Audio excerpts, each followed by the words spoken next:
Hey everybody, this is Dan. And this is Ron. This is a nominee questionable movies, and we're Hey. back with episode. We're still in our mid 50s, Yes, we're in our mid life 50s, so we're crisis. still We middle just bought a aged. sports car for the show. Um, but yeah, so today we Ron was like, "Hey, let's watch something a little bit lighter." And sometimes I tease my girlfriend that she's got a sixth sense for what the most crowded restaurant in town is going to be, and I seem to have a sixth sense for finding the most depressing movie in a pile of screwball comedies. And that's exactly what we did today.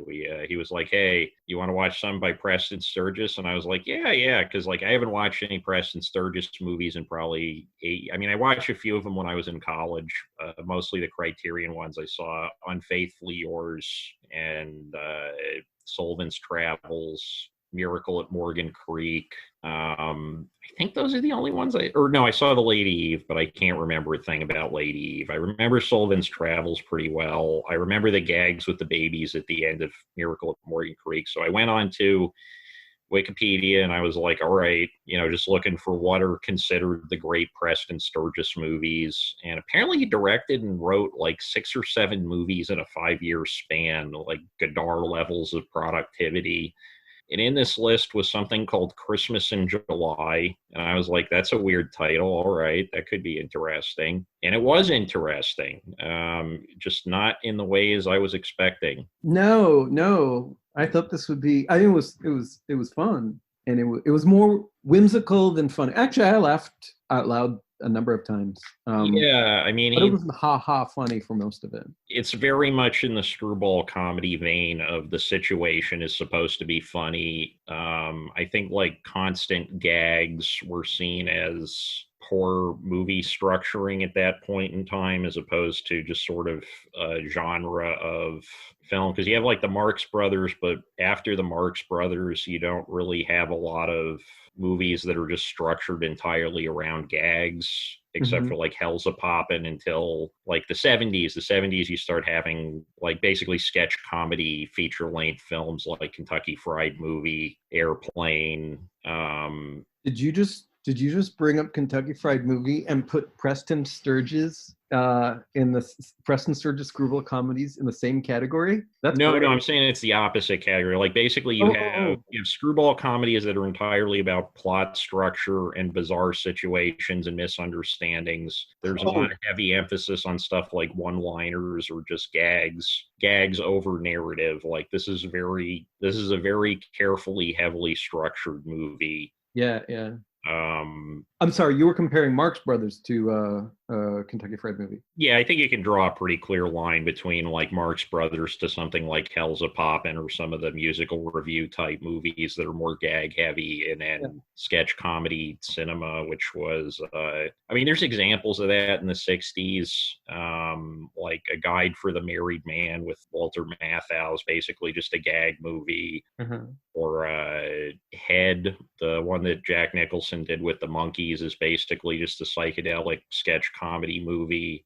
But they're few and far in between, and the emphasis in comedic films is again on structure, Mhm. and particularly this kind of inherited farce structure that you can trace back to like Moliere and people like that. Although the screwball comedy form is definitely distinct from Moliere in like Tartuffe and the Misanthrope and all that stuff. But it's coming from that, like, all right, let's set up a perpetual motion machine when one person starts unwittingly playing a game of telephone with the larger universe. You're saying that's what this falls into, the screwball comedy? Yeah. Okay. Yeah, like bringing up baby, right? Like one thing goes haywire, and then everybody's running around like a chicken with their head cut off because of this insane situation. Everybody's forced to be in like roles and social positions that they would not be accustomed to, and a lot of the humor is coming out of the sort of mismatch between the people and their position. Uh-huh. And you also have a lot of stuff in this movie that it tells you a lot about how people actually felt about capitalism towards the end of the Depression. Mm-hmm. Right. This came out in 1940, November 6th, 1940. I checked. So, oh yeah. So, do you want to talk or briefly describe the movie? I think actually I'm curious how long my description would be versus how long your description would be. Well, that's not right. What my description would be like and what I would focus on versus what your description would be that I would focus on. Do you want to try something? Yeah, let's try it. Okay, so Okay. my summary of the movie is a guy who's clearly just been through the Depression is dreaming about getting rich through this radio contest, what they call in the advertising industry a gangbang, where they basically say, like, hey, everybody give us your ideas and we only have to pay one person at the end of it. And he's like depressed about the fact that he doesn't seem to have a chance in life because most of his adult life would have been lived through the height of the Great Depression. And then some people in his office pull a prank on him and give him a fake letter saying that he won the contest. Various circumstances intervene. People speak too quickly so that nobody can give away the gag so that we can have a movie. This would be an incredibly depressing movie if they just did the prank. He tells everybody in the office, like, hey, I just won $25,000. And his buddies go over and say, hey, no, you didn't win $25,000.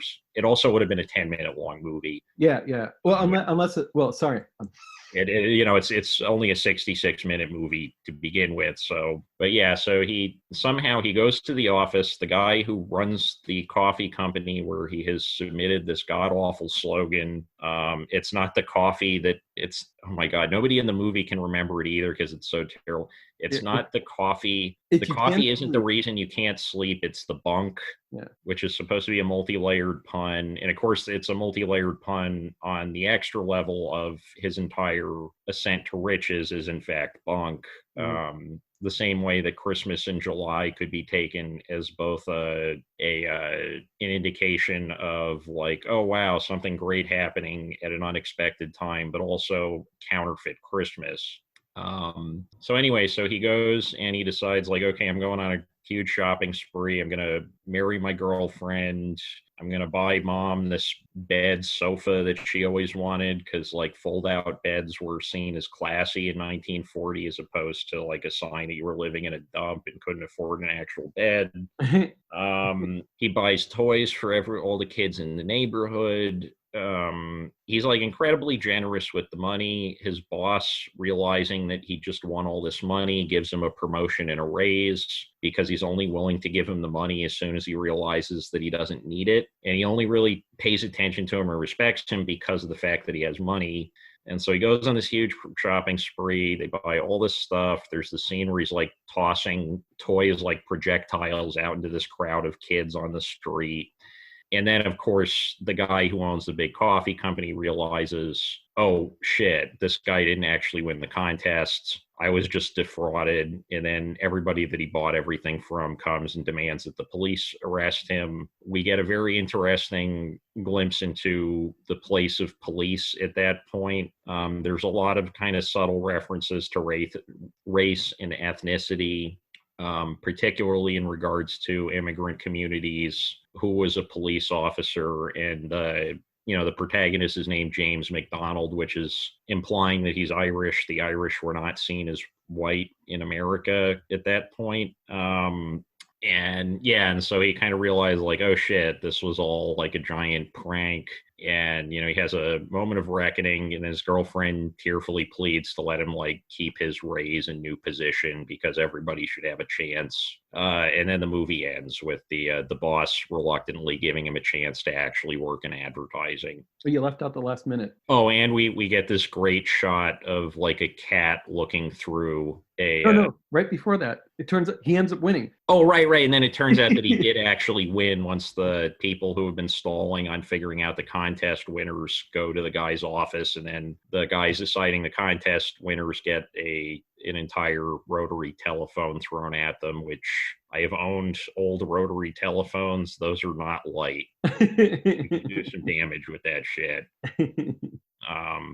Cool. Well, I'm sorry. I'm sorry for adding that little bit of correction. No, not correction. That little tiny addition at the end. I know I wasn't supposed to say any of that. I just, Oh yeah, no, it's the that's like punchline. right, and of course, like how else would you end? Like you could teach this movie in a screenwriting class because this is almost a perfectly structured screenplay by like classical screenplay standards. All right, Kat. Shall I do my version? Yeah. Okay. There's this couple, engaged couple. The guy writes a slogan for a slogan contest for a coffee company. Turns out he actually works for a rival coffee company. Three of his coworkers pull a prank on him so that he thinks that he won. It's $25,000. So he goes, he claims the check. Everybody's like, "Oh my God, you're great!" He goes to the department store to buy his fiance an engagement ring. And when the folks who work there find out that he won the 25,000, suddenly they want him to buy everything, and they do. They end up buying a whole bunch of toys for all the kids in the block, and they buy Davenport for his mom, et cetera, et cetera.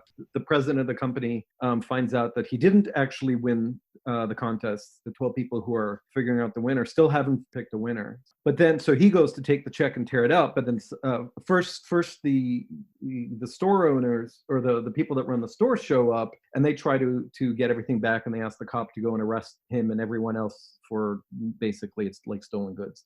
Then the president of the coffee company shows up and he tears up the check, and suddenly the people who run the store go and start ganging up against him. In the end, he goes to his old company where the president of his company, also a coffee company, had given him a new job come up with slogans and stuff, and he gave him his own office. So he's about to take him away. The fiance intercedes and said, please, give him a chance. Everybody deserves a chance, basically. And then in the end, they leave despondent, and the jury actually picks a winner. They pick his terrible, terrible slogan as the winner. And there is a bit that it has to end that way. It would not be a fun movie or it would not be as fun. It would leave a bitter aftertaste in your mouth, I think, if he didn't actually end up winning at the end. And I think at the end too, like Sturges has structured this screenplay so well that even though it's a predictable ending that he actually wins the contest, that's like the oldest gag in the book. Yeah. It furthers the larger themes of the screenplay that American society and wealth is basically this Russian doll of layers upon layers of bullshit. Yeah. So, hey, but by the way, this movie turns 80. Yeah, I can't remember if I said it. It turns 80 in November. So, and actually, I found the New York Times review of it. Can I just read the beginning? Yeah, do it. So this is from November 6th, 1940. It may have been Shrove Tuesday, November for some folks yesterday, but it was Christmas in July for those who caught the new picture at the Rivoli. And a joyous occasion it was, too, for this Trick and Riley titled film, which is another of those one-man creations by Preston Sturges for Paramount, is just about as cunning and carefree a comedy as anyone could possibly preordain, the perfect restorative, in fact, for battered humors and jangled nerves. As a post-election jog to national sanity, we recommend Christmas in July. I had to read it for that last bit. About that is like amazing. Yeah. It's funny, they think it's such a carefree movie, but like it felt so dark watching. Yeah, that's what the first 10 minutes. I was like, I thought this was supposed to be a screwball comedy, and supposed to be like from the start, things starting, I don't know what's going on, and starting to go a little bit awry, and instead it was 10 minutes of kind of slightly somber discussion, and well, yeah, between the couple, and about how little money they have, and what they have to go through, and also his dad literally dying of poverty. Yeah. But that was reality for a lot of people in 1940. 10 years worth of the Great Depression. Like one of the great unanswered questions of the 1930s in U.S. history is like, if we take Mao and the Great Leap Forward as being a crisis of communism, the way that the death figures are usually calculated with the Great Leap Forward is using a method. Oh God, I hope I don't get this wrong, but I'm pretty sure it's called basically like census depreciation. You figure out what the predicted what numbers of population growth you would expect versus mortalities, and then figure out how it's statistically deviated. That's how they come up with the 5 million people died in the Great Leap Forward number. Mm-hmm. And no one has ever done that with the Great Depression. Like, how many people literally died because of, like, how many people died that would not have died in an earlier period due to financial hardships in the Great Depression? We'll probably never know, because I don't think statistics that allow for that kind of, we just don't have the statistics to figure it out. I highly doubt that it's as high as 5 million. It's probably still a fairly substantial number. Yeah, yeah. It's also like a bit less relevant because the US government throughout the 30s was at least doing something to mitigate the problem. Mm-hmm. They had a very poor early response, but people were sensible enough at that point to kick Herbert Hoover out of office. Right. We get a new deal. We get a new deal. We get the Works Projects Administration. We get Tennessee Valley Authority. We get a lot of the major, we get all these new buildings. We get all this. There's a lot of great stuff that came out of the Depression. And frankly, as far as like government produced propaganda films, or not even propaganda films, but just government produced and sponsored movies, the best of the best came out of the WPA. You got like Parlorance, The Plow That Broke the Plains. You got that great John Huston documentary about mentally disabled veterans coming back from the war. Any number, you almost have like kind of the Soviet cinema revolution in miniature in these government produced films in the 1930s.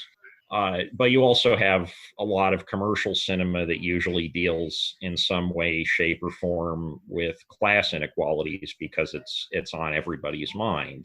Like this was a period when Upton Sinclair made a serious run for president. He did? Yeah, the 1930s he ran for president. I don't think he got more than 5% of the vote, but he was a nationally known figure. Yeah, yeah. The Socialist Party of America was huge.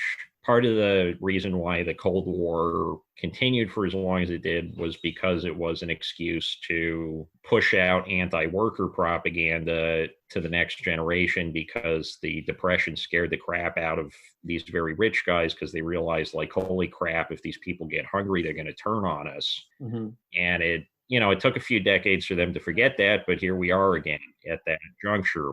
And yeah, so you have like in screwball comedies, some of them, you always have rich people. You always have stereotypical rich people in these movies somewhere. The Fred Astaire movies, they're not exactly screwball comedies, but the structure of the plot is very similar to screwball comedies, except for that it's structured around dance sequences instead of endless misunderstandings. Although, they show up. Mm-hmm, mm-hmm. In those movies, and those are kind of just sort of escapist fantasies about having much lighter, less life and death type problems.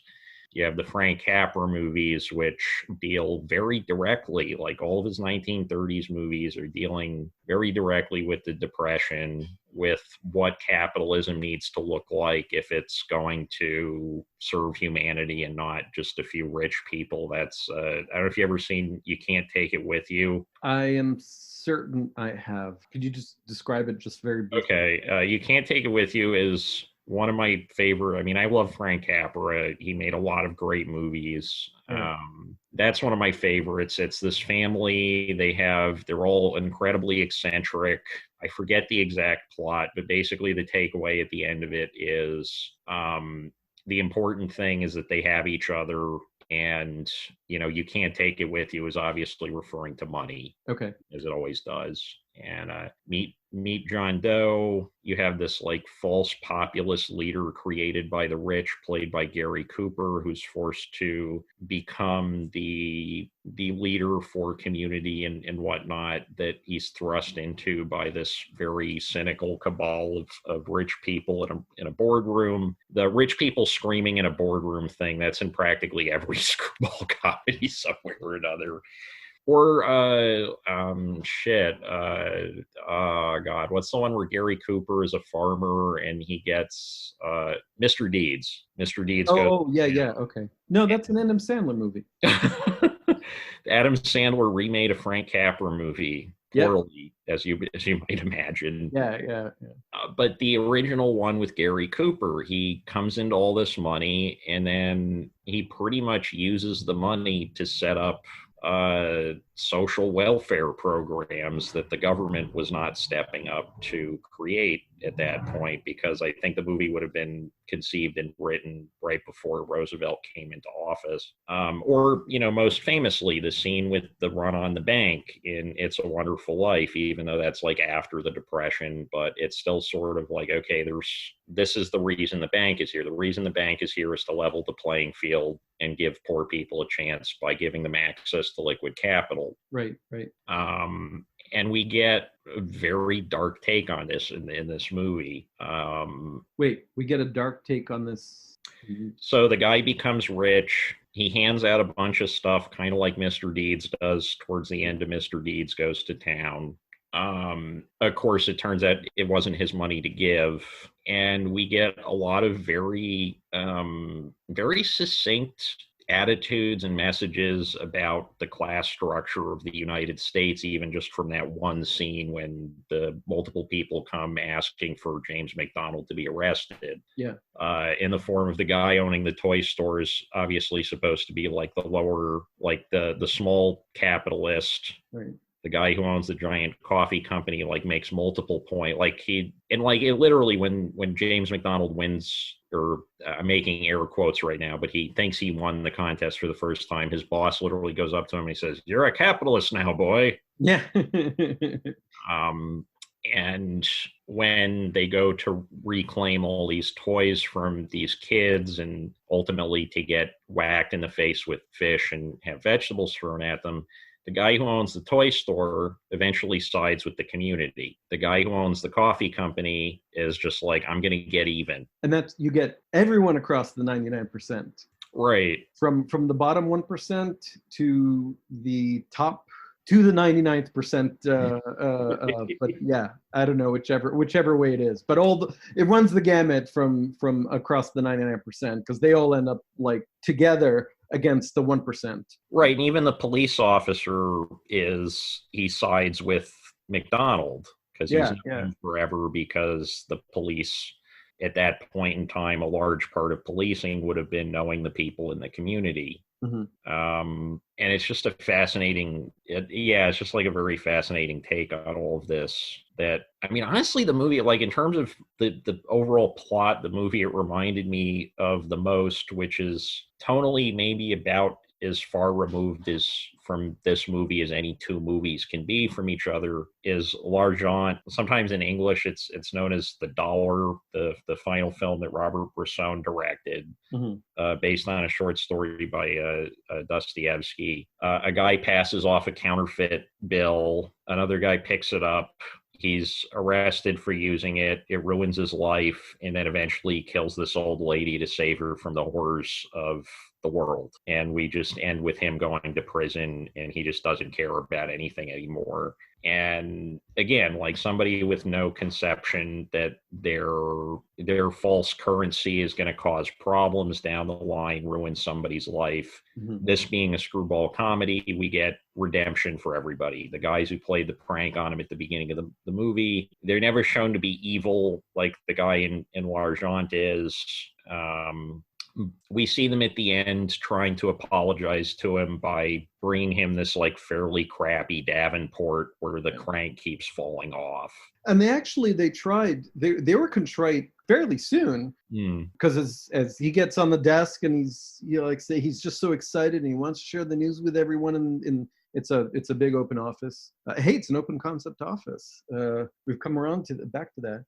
But he's standing around showing everyone. Everyone's really excited for him, and then it ends up being that the bosses, they were excited too, and that's when they decided they want to give him a major promotion, and because clearly he knows his stuff. The only person who's known as being like unambiguously evil is the guy who owns Maxford Coffee, and the reason he's shown as being unambiguously evil is because he thinks he's supposed to have as much money as he has. And at one point, he tries to make a point of that's not, or trying to show or convey that that's not what's going on. Basically, he's trying to say that.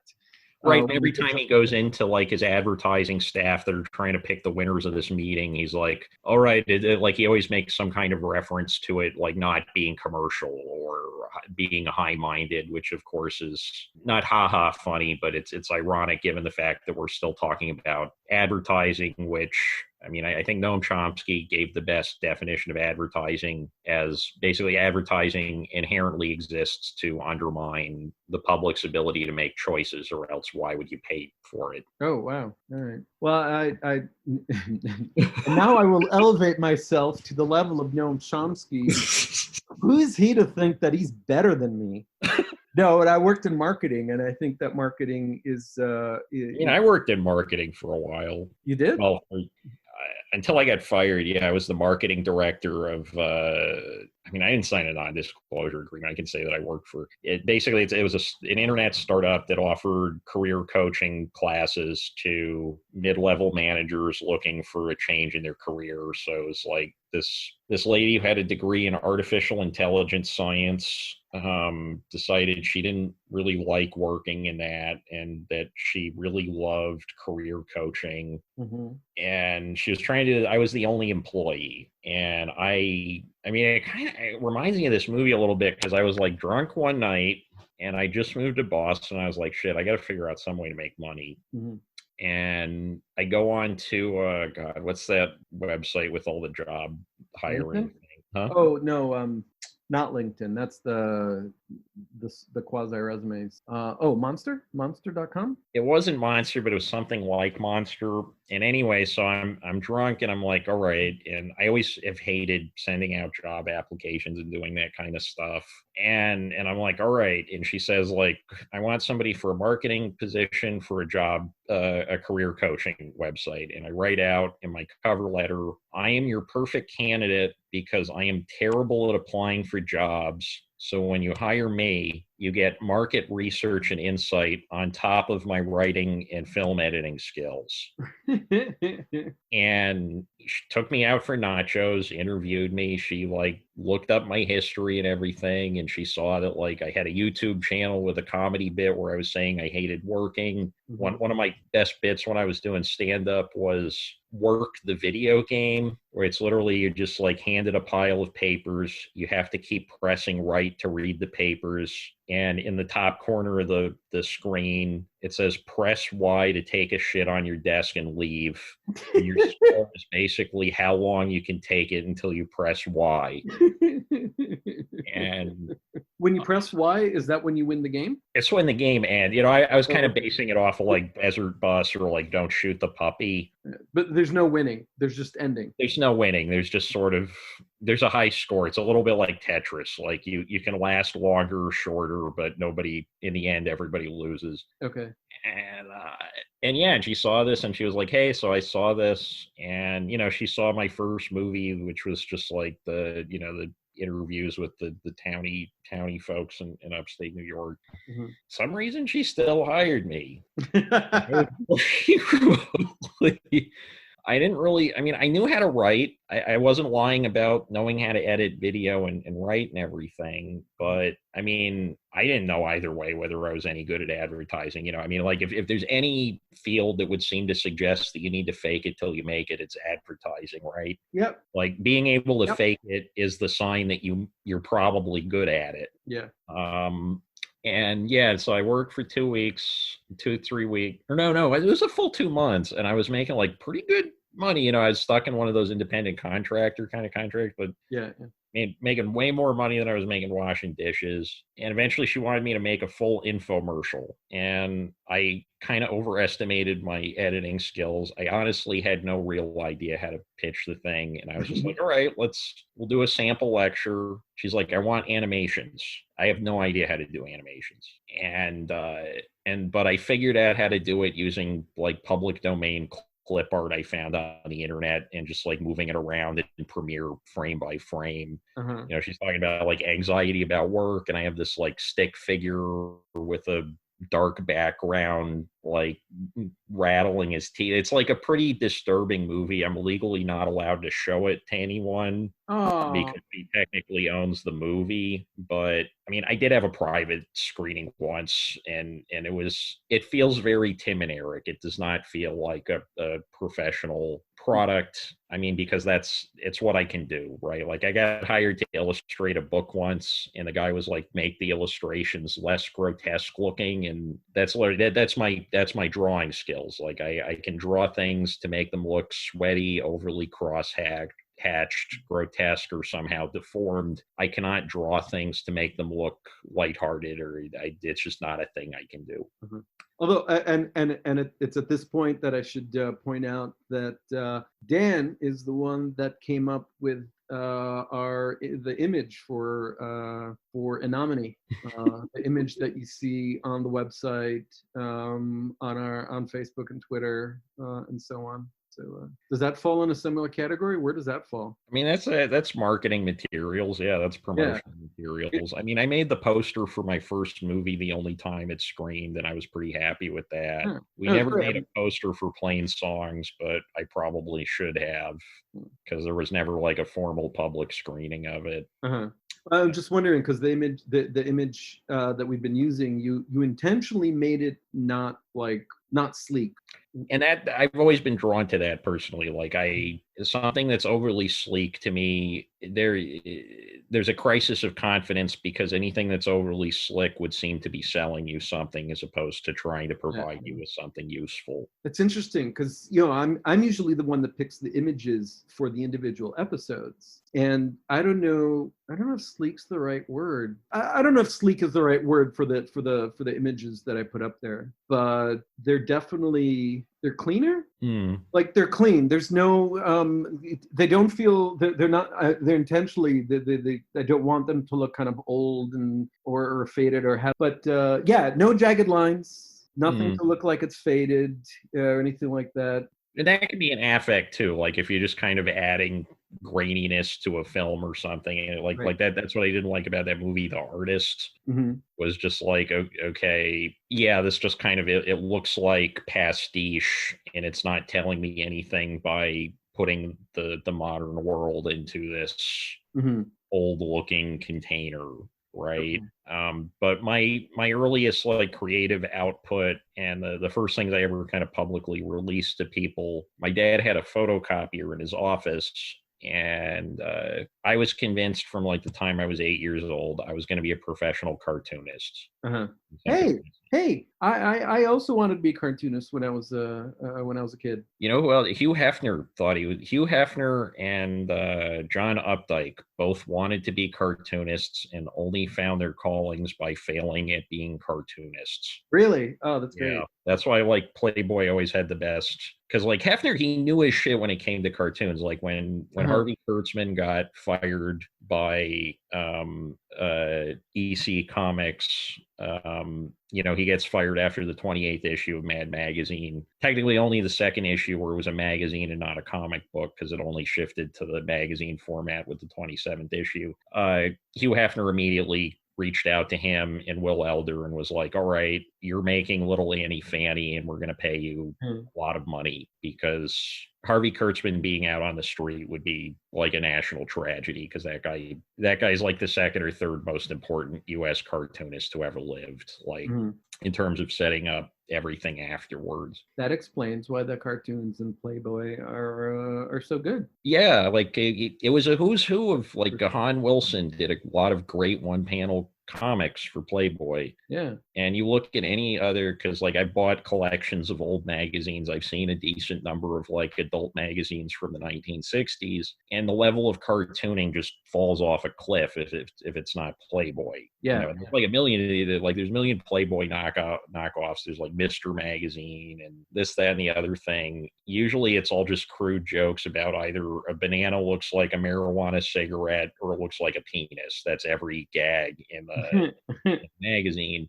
And yeah, Playboy had like great but that's a tangent. So I started drawing these very crude looking cartoons because I've never had a lot of.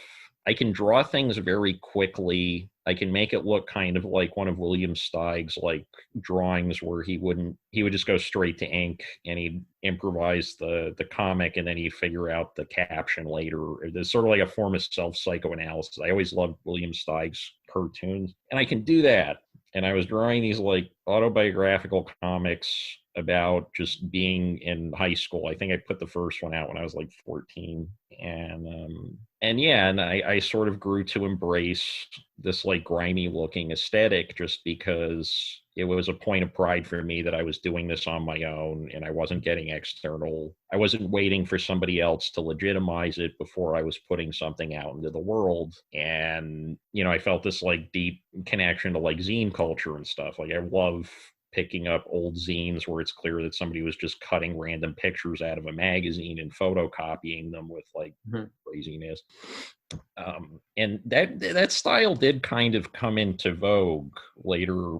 Like it wasn't the vogue when I was doing these comics, but with Tim and Eric and that kind of stuff, like a lot of Adult Swim stuff with the internet, people kind of, I think, embraced that kind of texture more than like high fidelity and professionalism in a product or image grew to be less valuable than the kind of visceral impact of an image.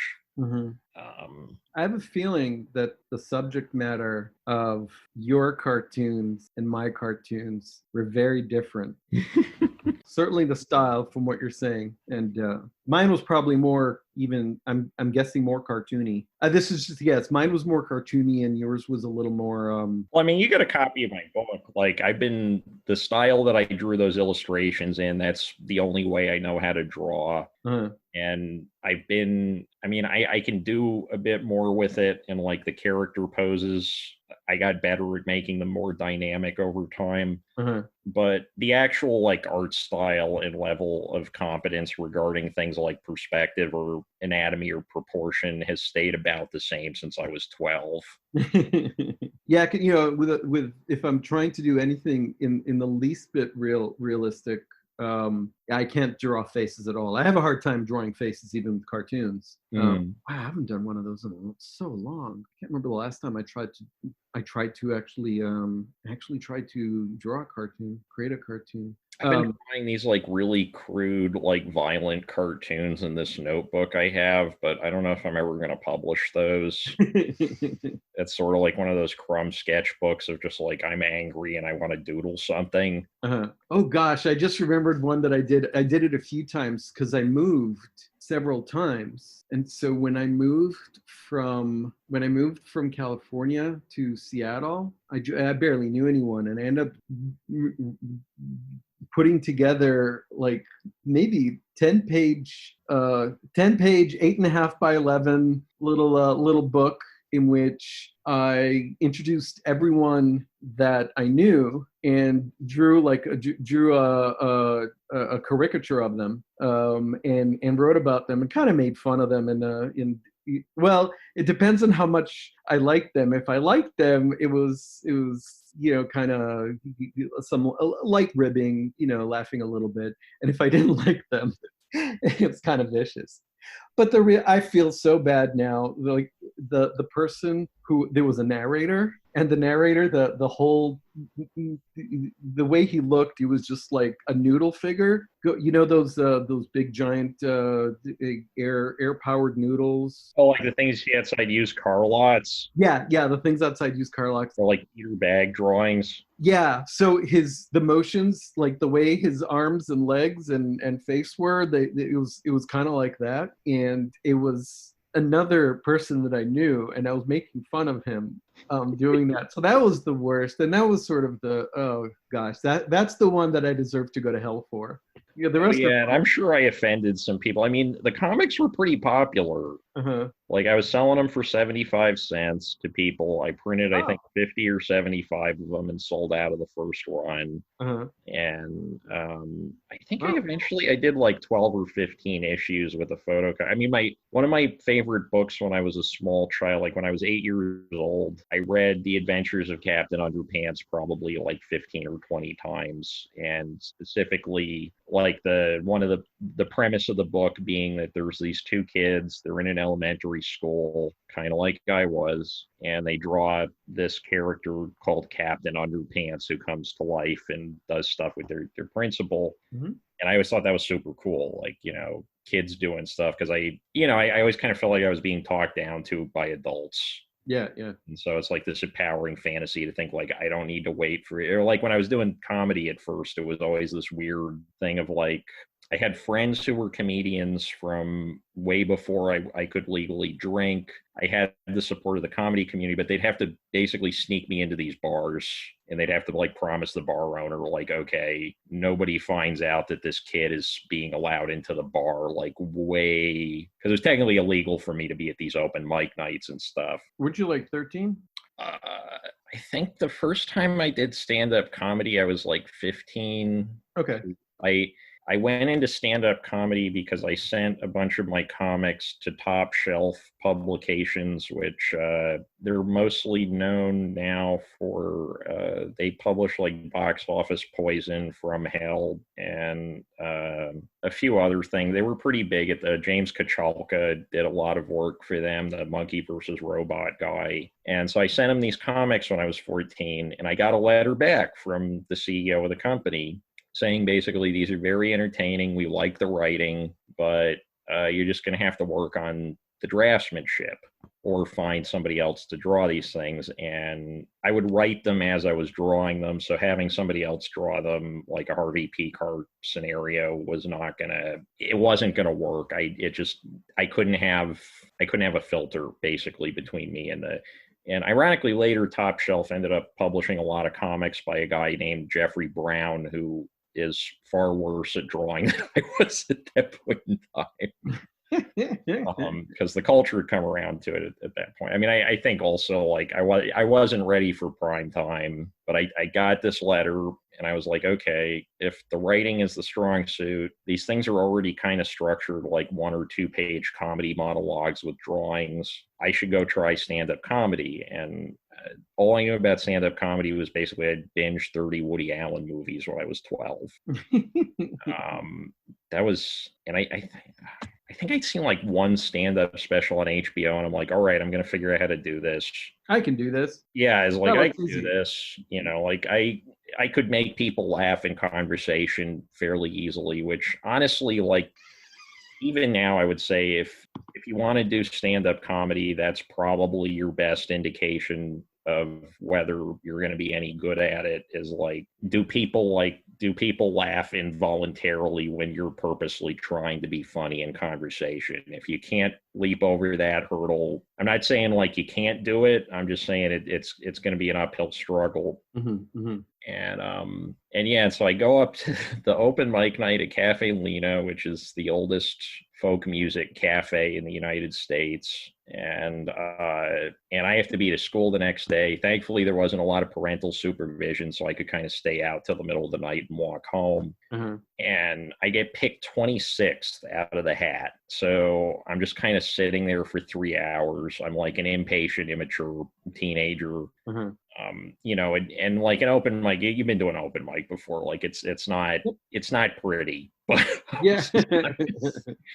Oh, you know what? Now I think about it, I don't think I've ever been to an open mic comedy show. I've been to open mic poetry, and so this was an open mic for folk music. I was the only comic that was going up the so, and I've been to open mic for music for oh, that's wait, it was music open night, and did they know that you were going to perform comedy, or you just had I mean, you could perform anything you wanted. It was just like, by and large, it was folk music. People, like, this place's claim to fame was that Bob Dylan played there once before anybody knew who Bob Dylan was. Okay. And there was this giant framed picture of Lena Spencer handing Bob Dylan a check that's been on the wall since I was, I think the first time I ever set foot in that place, I was maybe like 3 years old. And yeah, and I'm also like nervous. I'm incredibly nervous because I've never done it before, and that's totally natural if you've never done stand-up comedy to be, and I'm like basically having an anxiety attack. I did not know how to handle it at the time. You could be doing it for 20 years and still undergo that. Yeah, I mean, like, I don't really get nervous talking in front of people at this point just because I did it so many times when I was younger, and I kind of like, after bombing a few times, like the sting gets removed. And I mean, I hadn't even bombed. I was just kind of like, all right, what am I going to do even? And I realized later on, like, I only had 2 minutes of material practically figured out for a 10-minute set. Uh-huh. And the thing is, when I get anxious, I get feisty. And so this guy goes up before me. It's about a week after Christopher Reeves dies. And he's playing this song, and everybody's going over. Like, these folkies, it's ballad night, and the MC, this great guy named Willie the Moke, he was basically threatening to take people off stage with a cane because the rules are 10 minutes and they're going on for like 15 minutes. And this guy fucks up in the middle of his song, and he stops him like, he's going to leave, right? I can finally just like do this, go home, and never thinking about it again. He says, well, my daddy always used to tell me that the best thing to do when you fall off a horse is to just get right back up again. So we're going to try this song again.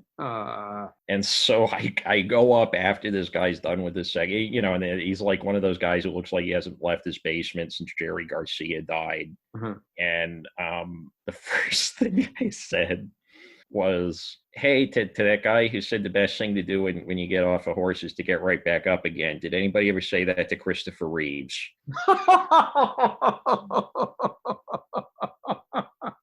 Everybody looks at me in the audience like I just like aborted a baby on stage and then asked for money. My only other bit was about like people making fun of like your mom jokes and how they made test tube babies feel insecure. I go through it at like probably a mile a minute because I'm nervous as hell, and then I just ran out of the place. Uh-huh. And this other comic, there was one other comic there. His name was Steve Adaletta. He was a nice guy. I miss a lot of the comedy guys I used to work with. There's some great guys guys and gals that I met doing that. And he ran out after me and he said, those people, I thought that was hilarious. Uh-huh. You should go do this again at some point. And so eventually I was using that as a bit, the story about the Christopher Reeve, like a much shorter version of that story.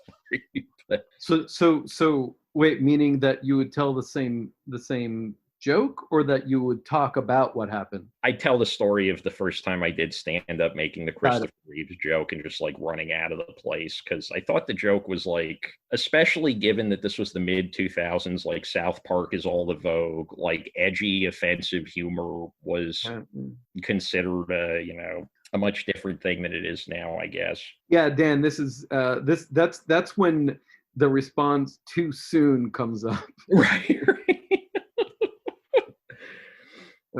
Wow.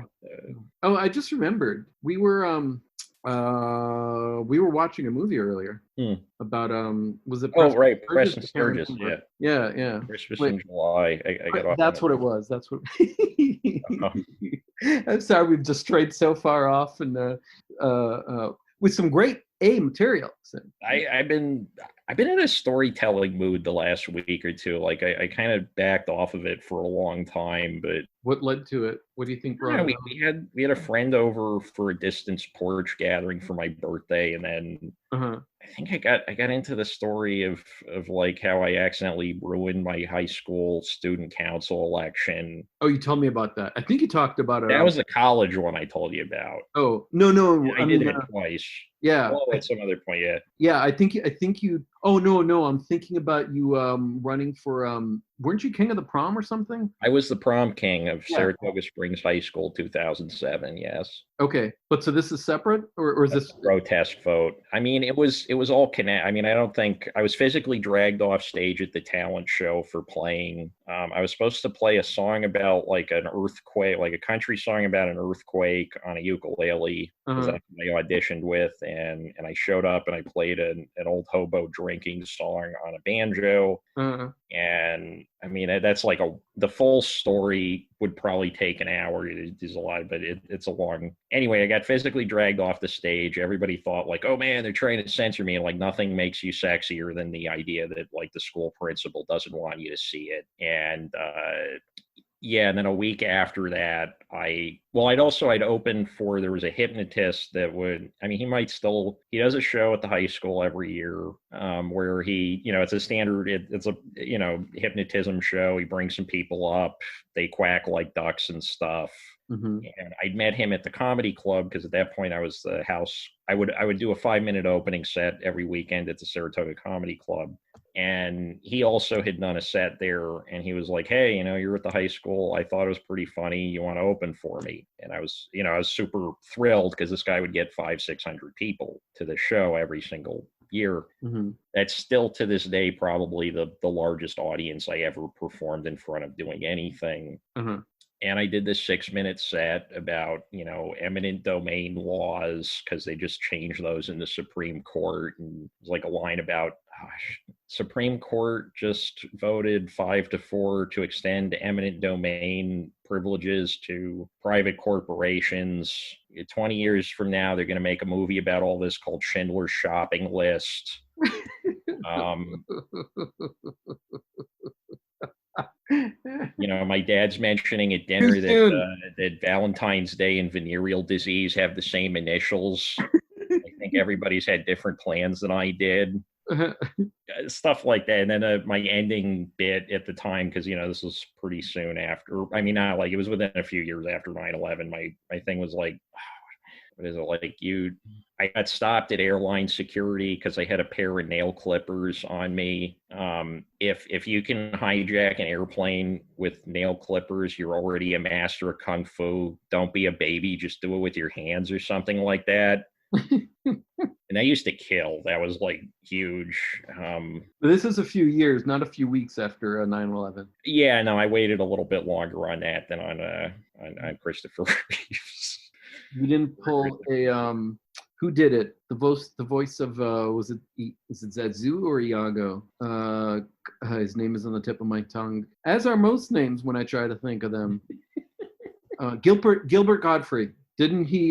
His career basically ended because he made a 9/11 joke. He made a joke about the Malaysian tsunami, but he got into big trouble for a 9/11 joke. Okay. Because like 9/11 jokes were considered in vogue in comedy circles around that time, I think. Because like you go back, you listen to like David Cross, "Shut Up, You Fucking Baby," the 2 CD comedy record. He has that whole bit about like when 9/11 happened, did the people in Las Vegas who worked at the mini Twin Towers in the casino, did they feel it a little bit more than everybody else? That's a great record. That's like so good. And like Doug Stanhope, I like idolized Doug Stanhope at that point in time. And Deadbeat Hero, which is still one of the 3 or 4 best comedy records I've ever heard in my life. He's just like ripping into, like all the cops are depressed because like 9/11, the hero pussy finally dried up. And they're just, flashing this picture of the Twin Towers out of their wallet saying like, come on, at least touch it. Right, and something like that. That's such a great record. But wow. But this is that you're talking about several years after, not the next week. Deadbeat Hero was like 2003, so Doug Stanhope didn't really wait very long on that. I think Shut Up, You Fucking Baby was 2005. Okay, so we're talking about we weren't doing it like the next week, but I think there was a general sense in the air, like something about how he responded to this was not good. Yeah. Oh, that's really funny.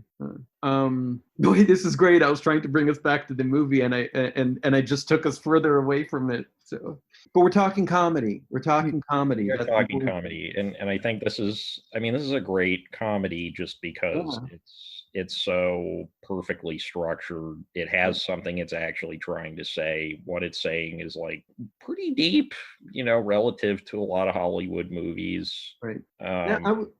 Sorry, go ahead. The structure of the movie supports the point the movie is trying to make, which is very rare, even because think about like Casablanca, right? Like Casablanca, all of Casablanca is about how Humphrey Bogart and Ingrid Bergman, they have such passion for each other and they should be together. And then at the end they say, no, the movie's actually about how you should go with Victor because that's how we want the movie to end. Right? Like that, that's the classic example of that. But there's plenty of other movies where the structure does not support the thesis. Right. We need Humphrey Bogart to hook up with the guy in the end. Right.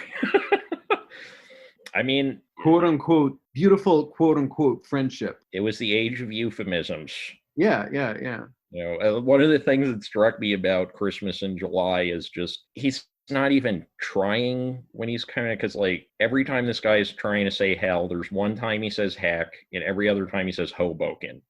And like either Preston Sturges had a shitty time in New Jersey or that's some really lazy censorship. That's like up there with the TV edit of Repo Man where he calls somebody a melon farmer instead of motherfucker. Or yeah, okay, yeah, the original like 80s TV edit of Repo Man, there was just like this half second of silence. He's like, you melon farmer. Okay, when you watch TV, even if it was just something like suddenly you'd hear the word, the person would say shoot in this very different sound and it was clean. You didn't have any of the background sound or anything like that. It was obvious. And you see the person's lips and that is not an ooh, that's an eh.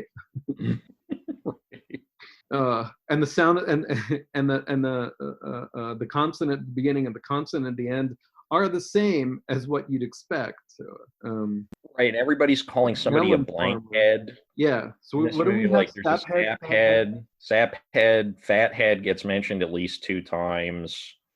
Pig head. I think those are all the heads. And like I know saphead was a fairly common insult going because that's like the first movie that Buster Keaton, like the first feature-length film that Buster Keaton had a substantial role in, is called The Saphead in 1921. I don't know if Preston Sturges invented fathead or if that was actually like an epithet at the time. Actually, wait, I have the slang dictionary. One sec. Oh, right. You brought it out last time, but we couldn't find the slang, so we determined that it was made up. No, it's not that it was made up. It's the slang probably didn't come until later. So this is from 1961. So fathead. I mean, I'm sure people at home are probably thinking like, oh, the Fatheads, that's that cartoon within a cartoon that was on Rocko's Modern Life. But apparently it also was let's see, or I guess we'll see if it was a real thing. It was definitely at least a thing in, let's see, fat face, a term of derision or abuse. Fat fancier or fat monger, a man that specializes in fat women. That is such a weird phrasing. Specializes in fat women. Okay. Fathead, here we go.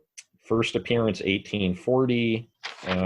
It just means a fool. First appearance in 1840 or 1940? 1840. Oh, okay. So this is 100 years later. All right. So Fathead, I guess, has a long, storied history.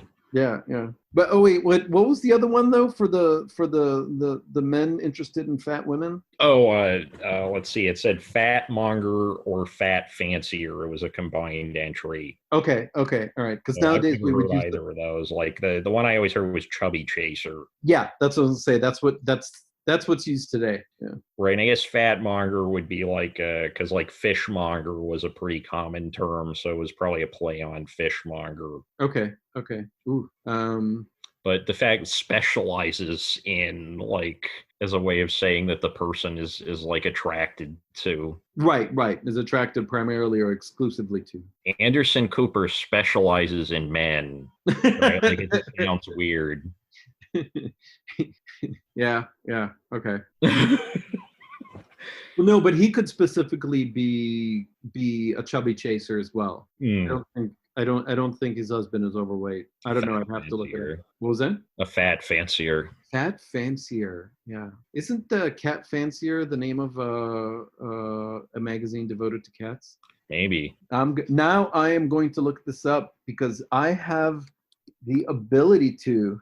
Let's see, Googling Cat Fancier, the Cat Fanciers Association. The CFA is currently the world's largest registry of pedigreed cats and known as the most prestigious pedigreed cat registering association in North America. And let's see. Okay, nice. Then I swear there's a magazine. Yeah. Anyways, whatever. So yeah, Cat Fancier is a thing too. So. Yeah. There's probably I should spend some more time with the Partridge slang dictionary because I feel like there's got to be some real gems in there. No. No, gosh, I don't know what I want to say about the movie other than I enjoyed it. No, I know that's like. So, what do you think about the movie, Ron? I liked it. Yeah. Well, I kind of liked that the distribution system of the time allowed for a movie. Like, if a movie didn't need to be longer than 66 minutes, it was 66 minutes. Right. It didn't have to be an hour and 25 minutes at least. Right. There's not like the completely extraneous epilogue that's the bane of every commercial movie for the last like 45 years. It's like we haven't explained what happened to each character literally enough yet.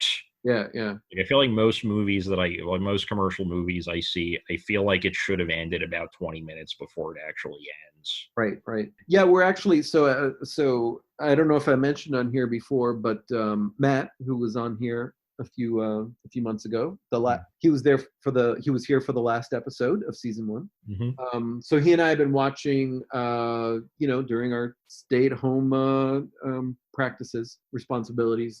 We've been watching every single Marilyn Monroe movie, including a couple in which you can barely see her face. And why did I start talking about this? There is a reason, and now I can't remember. What did you say right before this? Oh gosh! Now I have to go back and replay. Well, the fact that it's a 66-minute movie. Oh yes. Like needless epilogue in most modern movies, where it's like, yeah. Instead of having like a moment that works great to end on, they feel like the audience is going to feel cheated unless you find out like where everybody ended up going to college and where like to the point where it's parodied in some films as those like the pre-credit sequence where oh god, I think there's one of those in Jay and Silent Bob Strikes Back. Or no, there's one in Chasing Amy, at the end of Chasing Amy, right? Like the Blunt Man and Chronic went on to be very successful. Blah blah blah. Went on to draw a comic called this, or right. Or like a Fast Times at Ridgemont High has one of those. Like it says what each one of the characters went on to do for the next 10 years after the movie ends. Animal House, Road Trip.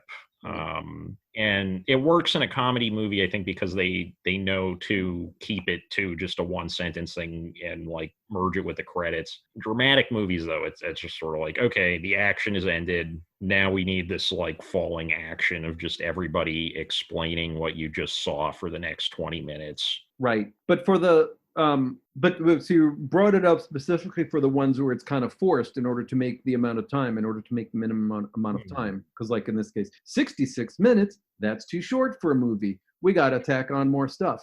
But so we watched, we watched a bunch of these movies, and a few of them are this short. And they're exactly the right length that they're supposed to be. And there were several of the movies that were, an hour and a half, 2 hours long, and there was only an hour's worth of movie in there. And they were much slower. They didn't have this fast rhythm. But they should have been that way. They would have been much better movies if there was almost no space in the dialogue. If it was just like the people's lines bouncing back off of each other, people talking fast, people moving around fast. So you take a 2-hour movie. I think what was one of them?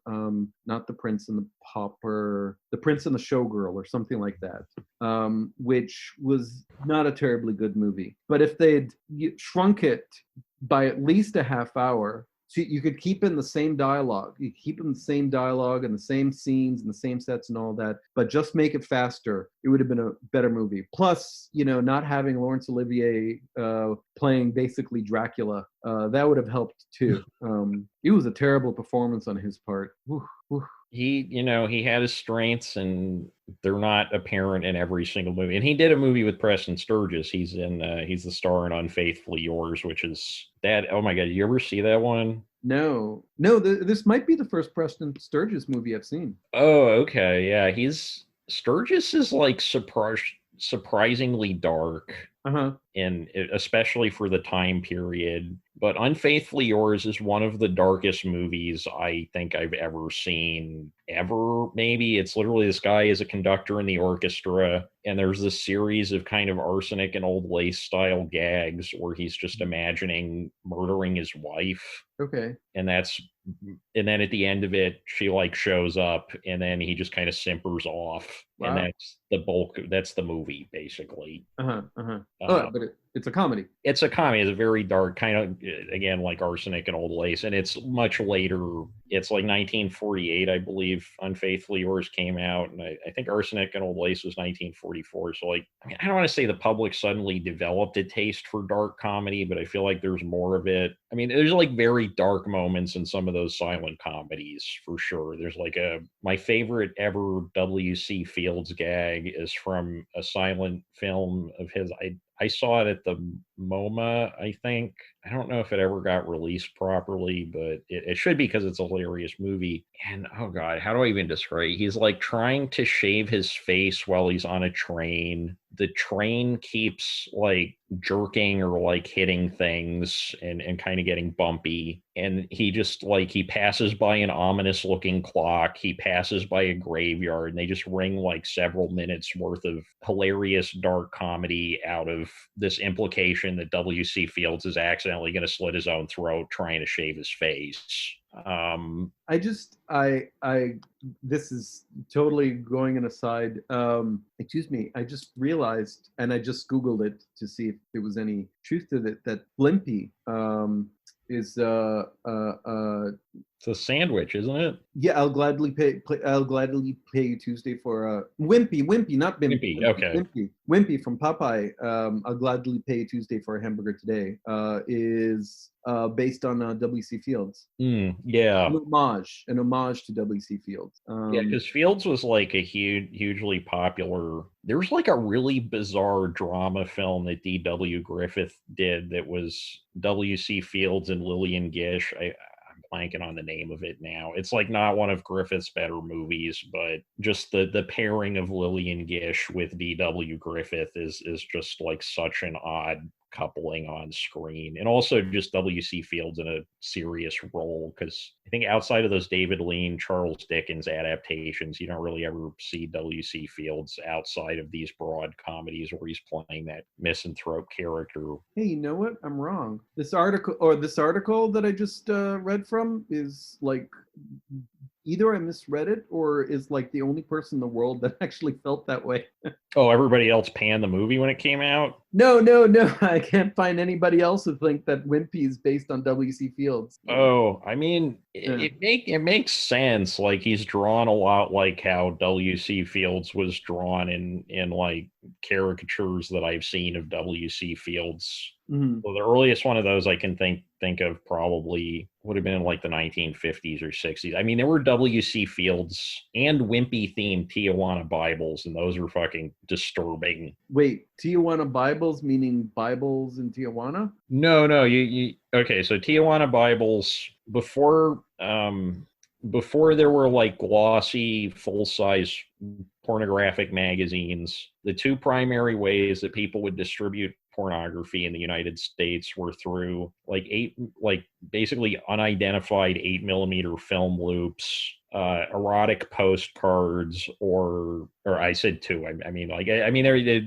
There's a wide variety. The guy to ask about this actually would be Pee Wee Herman, because he's got like one of the world's largest private collections of like weird old pornographic objects. Mm-hmm. But one of them was these incredibly cheap 8-page stapled comic books. It would usually be a panel per page. they'd be churned out anonymously by people that sometimes could barely draw or were barely literate, and they would feature popular film stars, popular comic strip characters of the time in unspeakably lewd sexual situations that did not preclude. I mean, there's a great book on the history of Tijuana Bible. I forget who was the guy who compiled it, but it was released as a paperback maybe 15 or 20 years ago, and it's just like very eye-opening about U.S. history.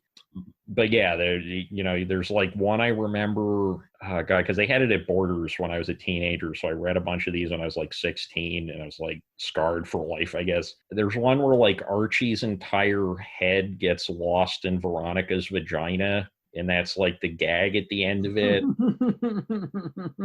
There's one where Olive Oil is fucking wimpy because Popeye's too busy off eating spinach.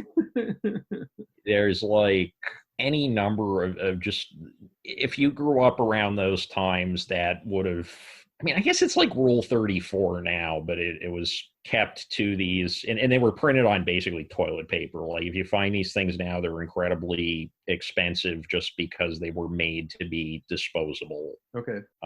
They're like on crappy paper. They're usually just literally one sheet of paper cut into 8 pieces and then with a staple in the end of it.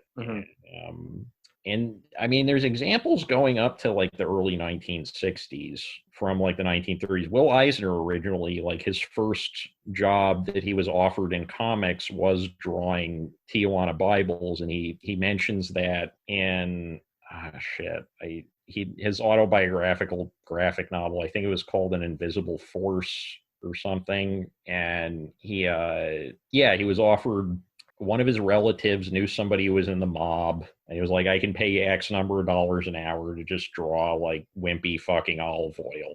And he turned that down, thank God, and ended up drawing The Spirit instead, and ended up being this huge pivotal figure in the history of American comic books. But if he'd gone for a quick buck, we would have just had like immaculately rendered drawings of like Daffy Duck fucking Minnie Mouse behind Mickey's back.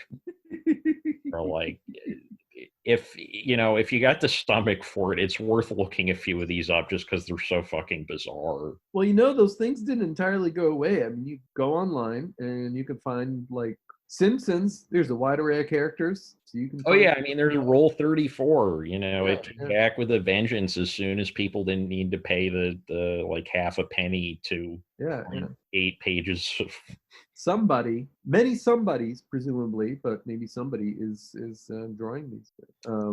I think there was like one where it was like Esther Williams is drowning, and then Clark Gable saves her from drowning with his penis. Like, right, it just sounds like you're playing Mad Libs after a certain point with a bunch of drunk teenagers. Blank saved blank with his blank. Blank had blank with blank behind blank's back while eating hamburger. Right. And I mean, there were some of them that weren't based on popular characters. It was just like, the Iceman shit, because when people didn't own refrigerators, you would have a guy that would go around the neighborhood delivering bags of ice. And it's like, the Iceman showed up, and she's like, oh, we made such hot love, all the ice melted. You better come back tomorrow. And then it would end. Because they were structured like newspaper comic strips. Like there always had to be a gag at the end for some unknown reason. I guess just because that was what a comic strip was considered at that point in time. And that's always like the most what the fuck moment, because like these are not gag writers. These are barely people that know how to use like a drafting table, and you end up with these very surreal situations as a result. Wait, so is this like the writers for Super Friends and the gags that they will put at the end? Yeah, pretty much, except like very X-rated. Okay. Or like, I mean, there's a lot of terrible oh god, there was a comic strip that was in Boys Life magazine. You ever seen Boys Life magazine? I mean, I know of it. I don't know if Yeah, I. it was like the official magazine of the Boy Scouts. I don't know if it's still in publication, but in the 40s, shit, what was this even called? It was like one of the worst comic strips of all time because I went through when I was in college and I was really serious about trying to do the cartooning thing. I was just trying to absorb as much of comics history as I possibly could. Oh my God, there was like, it's like a monkey and like an aardvark. They live in a room. The monkey's a dick, and the aardvark is self-conscious about it, and that's the entire strip. There's like one 3-panel strip where the monkey saws a leg off of one of their chairs. The aardvark's like, "Why did you just saw the leg off the chair?" And the punchline, I guess, is the monkey saying, "It'll make our guests not want to stay as long." I'm sorry. That was not. I mean, and even in some of the great comic strip, like there's a comic strip in the first year of Peanuts where you see Charlie Brown before Charles Schulz has kind of established the overall tone of the strip. Charlie Brown's eating what obviously looks like an ice cream cone. It's in a cone, and Lucy says to him something like, "Can I have a lick of your ice cream cone?" And the gag at the end is Charlie Brown saying, "This isn't ice cream. This is mashed potatoes." Okay. Yeah, it's not funny like that. Well, okay. There's something funny about that, though. Personally, no, because that's the way I used to eat my mashed potatoes in a cone. No, Really? I was actually going to say, wait, are you sure it wasn't mashed potatoes in there? When you set it up, saying that there's, it's an ice cream cone, and the reason for that is I remember years and years and years ago watching a talk show, and I think they were talking about expectations, and there's a bowl of ice cream on the table in front, and the guest tells the host to try it, and so she goes to try it, and she puts a spoon in her mouth, and she makes a face, it's disgusting, realizing that it's actually mashed potatoes and not ice cream. She actually likes mashed potatoes, but she was expecting ice cream. Right. Anyways, so geez, Dan, you had to be there. So no, sorry. So I always have that in mind about the whole idea about expectations. It's not like it was usually hilarious. It was kind of funny watching, seeing her face and all that. But, well, I mean, just humor generally kind of ages weirdly. Like the first ever printed joke book, which is from the 1600s. It's by an Italian, or was compiled at least by an Italian guy named Poggio, and it's called the Facetiae. And you read these things now, and they don't read like jokes. Okay. Like I might have mentioned this on the show before. There's like one joke where it's literally this guy gets chopped up and put in a suitcase. They're like traveling. He's traveling with somebody somewhere, and somebody on the like wagon or whatever they're traveling in is like, "Something smells really funny." And then at the end, the guy opens the suitcase, and it's like, "It's my dead friend." And this was a bestseller in the 1600s. Like there's at least 5 or 6 printings of this book. Every joke is about that. Like there's a joke about a guy walking in, seeing his son fucking his wife.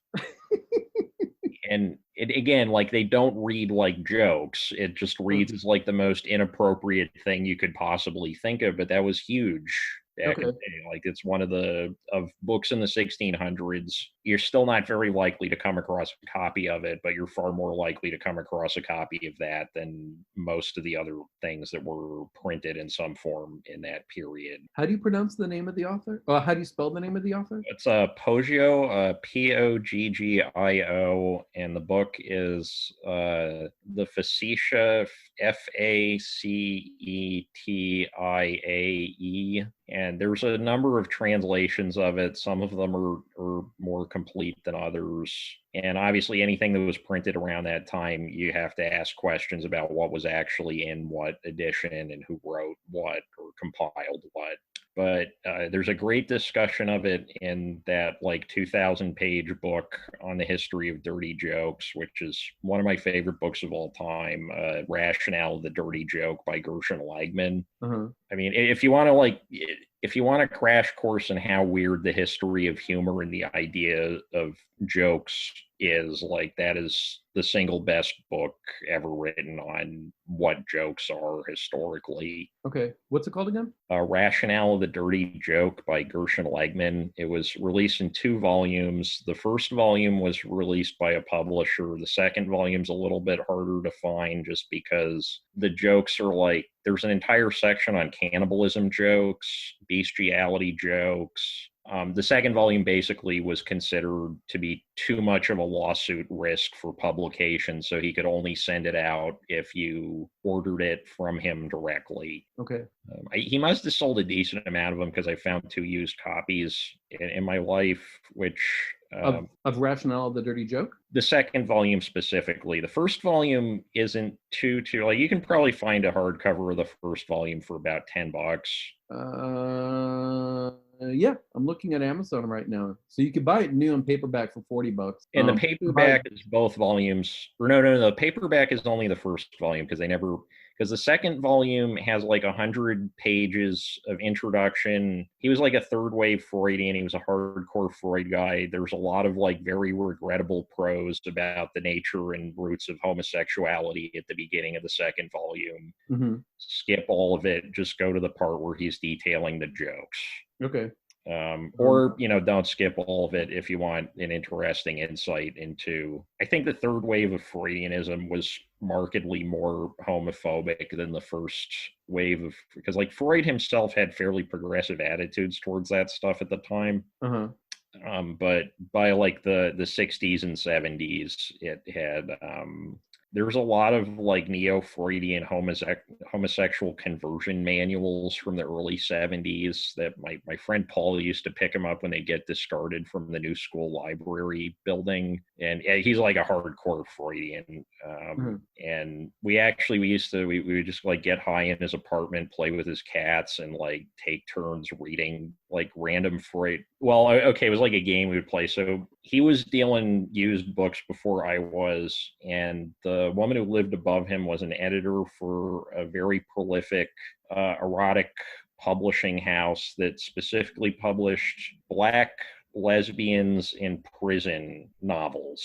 And she would get sent like 100 copies of each book as part of her payment, and she didn't want any of them because I think she was just doing it for the money. And she's like, so he would get garbage bags worth of these books at his door, and then he'd sell them for like $3 a pop on Amazon to get some extra cash while he's going through school. And so I'd go over there, hang out with him, his girlfriend, and his cats. We'd get really stoned. We'd read a passage from one of these like Black ladies doing it in prison books. And then we'd go to the Freud books and see if we could find a description, like a clinical description that was horribly outdated of what was in the other book. It was a lot of fun.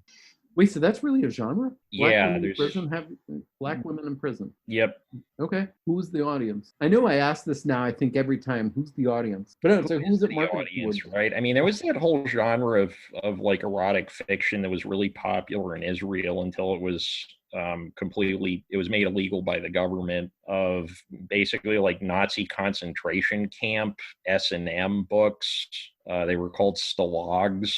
Whoa. There's a documentary on that's like really free. Like the documentary's not, the subject matter is very freaky, and they do a decent job of covering it in the documentary. But yeah, like a lot of people that grew up in that period had, weird, their adolescence and their kind of emergence of sexuality dovetailed with a very dark period of history, and they probably had some thoughts left over that were not fit for public consumption. Right. Wow. Let me see if I can find a link to that. This documentary, here we go. I mean, I guess it could be in part the yeah, here we go. Stalags, 2008, also known in English as Stalags, Holocaust and Pornography in Israel. So you had people who were victims, who were in the concentration camps, who are now reading this concentration. Yeah, I mean, they were selling in such numbers that it was an actual embarrassment to the government, and the government had to address it. Wow. I mean, so I could see it as it's so disturbing, and the whole idea is it's so disrespectful. It's a lot worse than that. But I wonder how much that is those the people who are victims of it. This was their way of kind of. I mean, in some ways they're reliving a little bit what they've been through, but this is their way of exerting control over it because they're the ones that are now deciding to do it. Yeah, I mean that, or they just like, I don't know. I mean, if something like hits you at a certain point in your like psychological sexual development, like in the right way, there's like people who get very turned on by like balloons popping, and I will never understand that. But, and I don't think anybody's born being like turned on by balloons popping. I think it's like something you probably that develops because of some context where you heard a balloon popping. But yeah, there's just a lot of weird detours in. Wow, Stalags. Okay, I'll have to. I'm not going to find any and read them. I'm going to read up about them. What you just sent me. So, and for anyone out there, we could send you the exact URL. We'll tweet it out. No, we're not. I mean, yeah, if you want to like feel more depressed about 2020, watch that movie. But I mean, that was like a big theme in exploitation movies throughout the 60s, 70s, and 80s. There's like a lot of like Ilsa, She-Wolf of the SS, basically like concentration camps as the ultimate S&M setting. You got like camp guards in what would otherwise be considered like sexy nurse outfits. Yeah, just the fact that it was that popular in Israel like is kind of mind-boggling, and it's just a weird subject. That's so it's disturbing and interesting and odd, or it tells us something about human nature that's a little scary to look at. By the way, I just realized I was how did we go from talking about Preston Sturges to like Stalags to concentration camp S&M porn? Wow. Talk about going off on tangents. Not that it's the first time we've done so, but this is really far apart. But just total side note, just because you mentioned about 2020, what's going on now. So Dan and I talked earlier. We were actually, I just brought it up sort of like at 1:30 in the morning. It's like, oh, should I come over? We could, do this together on Dan's porch, socially distanced. And we ended up, I can't remember why, but we decided to do it maybe next weekend or the following weekend or whatever. Yeah, I mean, basically we've had a few social engagements that they were fun. I just think that like everybody in the house is a little bit on edge about like being around people for periods of time, I guess, and I don't want to like force that on anybody. So yeah. So I think what we agreed to was like once a week somebody can come over for a period of time on the porch. So okay. Oh, not that you haven't had people inside. It's like meeting social. We've been trying to keep. I mean, you don't want people inside the apartment. We have 2 porches, so like I don't. Right. There's no point going inside. Yeah. No, I mean, has anyone been allowed into your apartment besides the 3 of you? Basically, no. I mean, somebody used the bathroom on my birthday. We had a friend over who like sat and we drank. She used the bathroom quickly, but other than that, yeah, okay.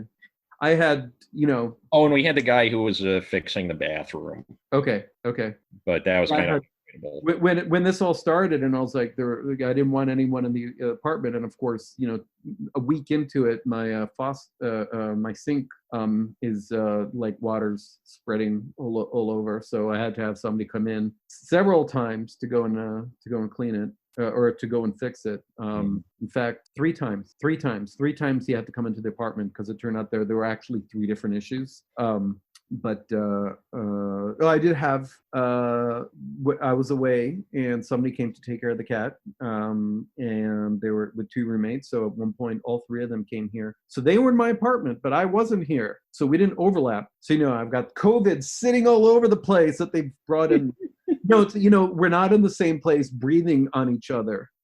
they could come here as long as I'm not here, and as long as I'm here, they can't come here. So it's like, oh my god, this is so disturbing. I finally have opened up, and I've got some friends of mine, a couple that I am now part of their pod. We're very similarly careful or responsible in the interactions that we have. So I can now hang out with two people without a mask, indoors, not closer than 6 feet apart. So, but right, like last night we went to some mutual friends for we all ordered some takeout.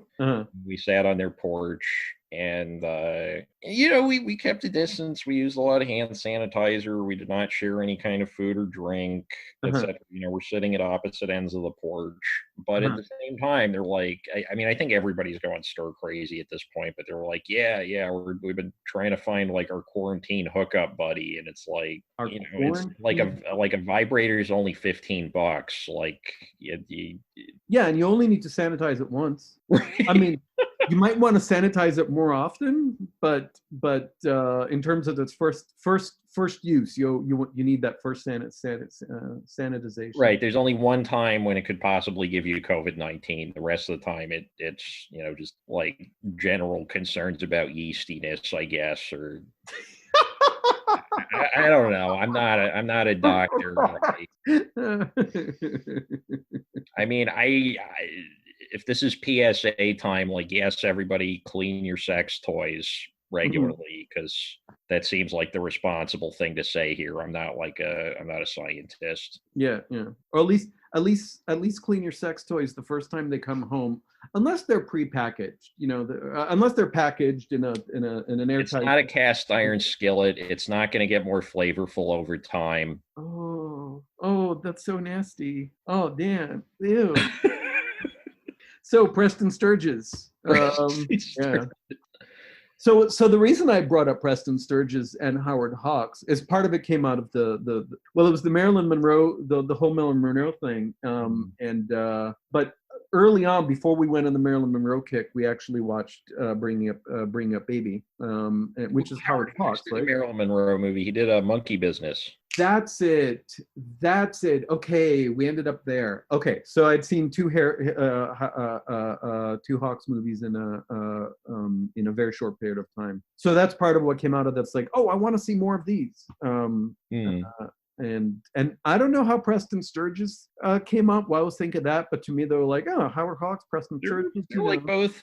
Sturges. I mean, Sturgis's big claim to fame was he was the first guy where it was a big deal that he wrote and directed the movie, and he like pitched himself as this one man band who could do both things. He famously he sold one of his screenplays to the studio for $1 on the precondition that he would direct it and be paid for the directing. Okay. But he only did comedies. I can't think of and they could be like dark or fairly serious comedies as they go. Right. Howard Hawks made great movies in almost every genre that was around at the time. He directed the original Scarface. He directed Rio Bravo, which is one of the best Western movies ever made. He directed Bringing Up Baby, which is one of the best screwball comedies that was made at the height of the era. Yeah. He just had this, incredible ability to, and it's not like they don't look, he's not like a chameleon. Like, they all look like Howard Hawks movies. You can tell that it's one guy directing all this stuff, but just the range is kind of extraordinary, because John Ford couldn't do that. I'm trying to think the other big directors of that period. I can't think of anybody else who had quite the diversity in his filmography that Hawks did. All right, now I've got to definitely watch more. Yeah, if you never saw Rio, you would love Rio Bravo. That's the ultimate hangout movie. What do you mean? It's it follows the basic structure of a Western insofar as you got the small, slightly unestablished town. Law and order is not a complete thing, and it's usually just two guys hanging around the sheriff's office. Some kind of outside threat comes in, but it's just very leisurely paced. You got Dean Martin. It's probably the best acting that Dean Martin ever did, outside of the Martin and Lewis movies, it was a very different kind of performance. And it just has this great kind of, I don't want to say cheerful. It's just like a laid back vibe. It's almost like Clerks would be a hangout movie, right? Like you're just with these two guys and the convenience store stuff happens. Okay, okay. I was thinking, sorry, and I finally came around to it. I was thinking, It's like that, but it's a Western, but with Dean Martin. okay, I thought you meant a hangout movie, like people hang, it's a great movie for people to just hang out and watch. No, it's I mean, you're it watching a probably would movie be about people decent hanging for out. that too, yeah. But it's a movie about people hanging Yeah. out. Okay. Wait, but Rio Bravo isn't a comedy, right? That's a. It has funny moments. It's like it's not a Western comedy hybrid like Destry Rides Again or a lot of the Jimmy Stewart. I think Uh-huh. well, I think the only Jimmy Stewart comedy westerns were the Destry films, which those are fun. Those are kind of like proto Mad Magazine satire kind of things. But Oh. yeah, it's not like a Gene Autry movie where, oh my God, have you ever seen a Gene Autry movie all the way through? Nope. God, they're so bad. Really? They were so popular. They were so popular, but they're bad. They're like really, I mean, I'm sure there's probably like fun, what the fuck kind of moments in them, but So that's what we should watch next time. Gene Autry, yeah, let's see what the best Gene Autry movie we can find is. The best of the worst. Best of the worst. Yeah, it's like the best you. No, I mean they're not as bad as the U-Bolt movie. It'll tell you a lot about the time period and what people were looking for in entertainment. Mhm. And I think like a lot of why like screwball comedies now they seem like much better structured than modern comedy movies, but also there's a lot less like belly laugh kind of moments is the entertainment landscape was so different, right? Like now you kind of have to consciously try to avoid entertainment if you want to. Your surrounding environment will bombard you with images, articles, television programs, short video clips, music, etc. And you kind of would have to consciously turn off a lot of devices for that to stop. Whereas in 1940, most of the way people were entertaining themselves is they weren't going to the movies or reading the newspaper comics or something like that. Would have been like those kids on the street in the movie just sort of like shaking a doll back and forth or like throwing a tomato like it was a baseball. Like there's just not the same massive inundation of entertainment. Mm-hmm. So people were expecting one movie to meet a lot more criteria and entertainment needs, I guess.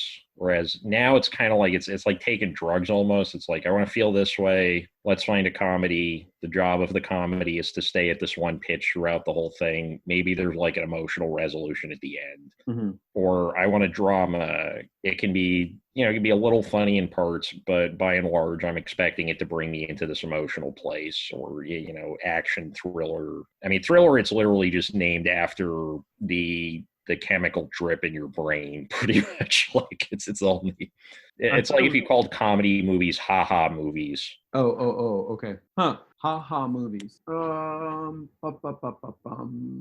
Yeah, that doesn't work. Right. That doesn't work. Thriller. By the way, I'm watching you. The sun has gone down. Yeah, I'm like in the dark. I'm like Batman right now. Yeah. All I could see is from your back the window in which there's still a little bit of light creeping in. Whoa! And now suddenly there is light. I'm back. Dan said, "Let there be light," and there was light. How long have I been going? Oh gosh, I've lost all track of track of time, and I can't tell. I keep wanting to look on here. I won't know until let's see if this will tell us. No, I can't tell when this started. Oh, you know what? I can tell based on when I sent you the link. Right? Mm-hmm. Although it took us a while, actually, even after we started. Yeah, I think we started the movie at like 4:47. Oops. I think we've been going for like 2 hours at the bare minimum. Yeah. Well, let's see. If we started at 4:47, and then we started the movie at 4:47, so the movie would have ended around 5:55 or so. Yeah. So then was it probably another 15 minutes before we started recording? Yes, I think it's about 2 hours. Yeah. Okay. Well, you know, thoughts about the movie? No, other than again, So, Ron, what do you think? I liked it. I enjoyed it, and I want to see more Preston Sturges now. Hey, who did? Oh no, that's Billy Wilder. I was going to ask who did 1942. That's Billy Wilder, right? No, 1942 was Steven Spielberg. No, that's 1941. Oh, Not 1942. To Be or Not to Be. that's Ernst Lubitsch. Yes. Okay. See, all these names are like mixing up in my head. Wilder's another one of those guys where he was able to make great movies in a number of genres. Mm-hmm. Yeah, okay. See, now I've got to watch their movies too. I've probably seen a few. I mean, Billy Wilder is like Like the best that ever did it, and like even his later stuff that gets slept on a lot, like The Private Life of Sherlock Holmes, is an excellent movie. Avanti in the early '70s is an excellent movie. Uh-huh. He did a great nuclear war satire / like Dr. Strangelove knockoff with James Cagney in 1963 called 1, 2, 3. Uh-huh. And then he also did, Double Indemnity and a bunch of other. And he was one of those. Him and Lubitsch both were German Jews that escaped the Nazi regime. Basically, like a lot of old Hollywood was. We got a huge influx of talent when the Nazis decided that they were going to kick everybody out of the country. Uh-huh. There's a lot of great English language Fritz Lang movies. There's You Only Live Twice with Henry Fonda, White Heat with James Cagney again. Which movie is it? White Heat with James Cagney, 1952, which is also Fritz Lang after he left Germany. But yeah, we got all the people that made Weimar Germany a massive movie hotspot. Like there's a lot of great German language Ernst Lubitsch movies. Some in there's a silent one called The Doll or Die Poop in German. Yeah, see, there's all these classic films for all the movies that I've seen. There's like these huge swaths of films that I have had almost no introduction to. Oh yeah, Ernst Lubitsch is like one of my favorite directors ever. He just has like such a perfect light touch. Uh-huh. Like Heaven Can Wait is an amazing movie. Not the Warren Beatty one, the 1941. The Don Amici one. It's Don Amici, right? No. Heaven Can Wait? It's Don Amici is the main guy in Heaven Can Wait, right? The 1941? Yeah. Probably. Yeah, if it's because there's two versions of that. There's one that was scripted by Elaine May that stars Warren Beatty. Yeah. And it's not as good as the original one. There's also like he made some movies with Maurice Chevalier, including The Smiling Lieutenant, that are just great. Okay. Yeah, To Be or Not to Be is a great movie. I mean, pretty much the guy didn't make a bad movie. Uh-huh. I can remember. All right, so I've got to watch some of those too. See, I want my comedies, but I've run out of mediocre comedies from the last couple of decades, or the last 5 years. I mean, you're in for a treat. Like, he was quite possibly the best comedy director that ever lived. Uh-huh.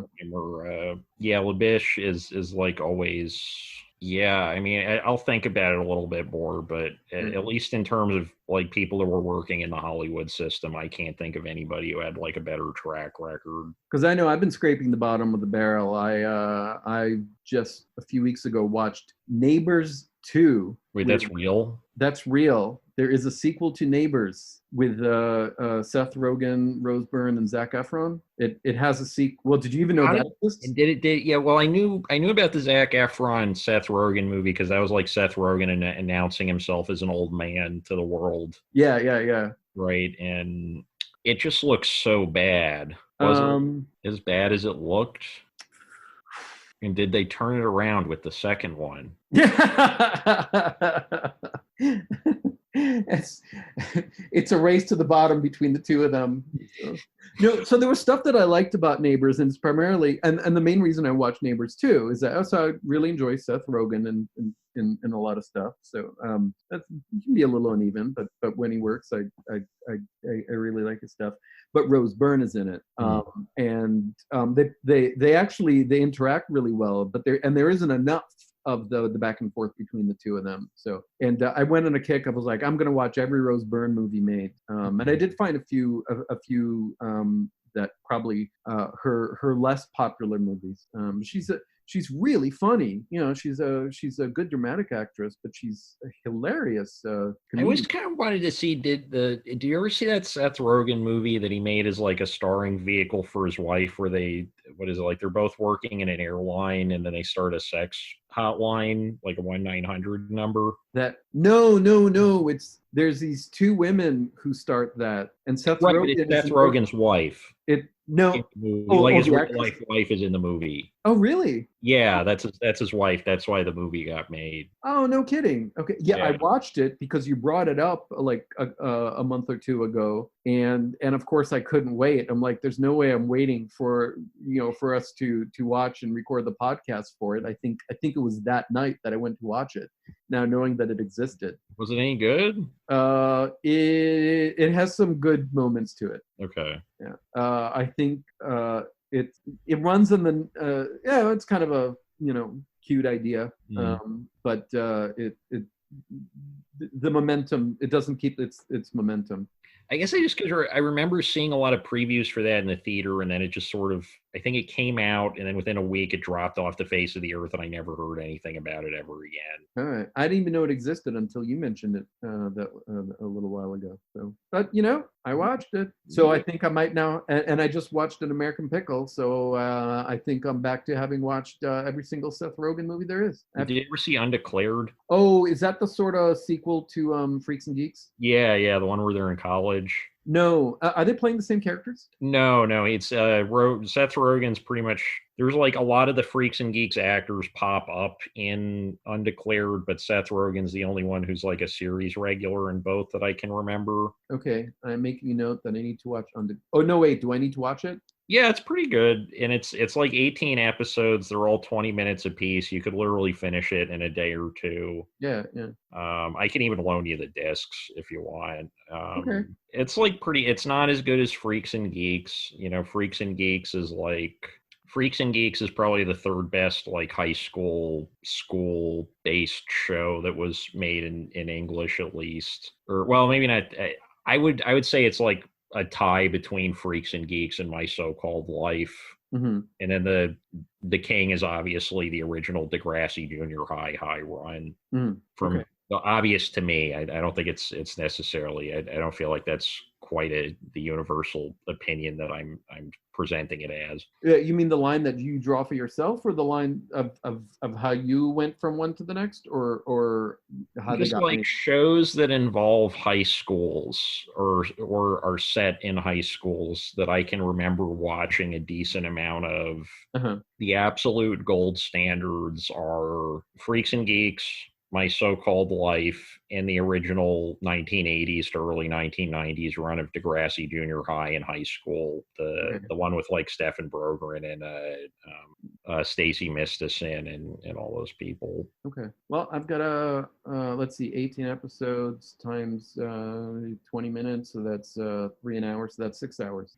Yeah, it's a pretty short series. See, what time is it right now? It is 8:00.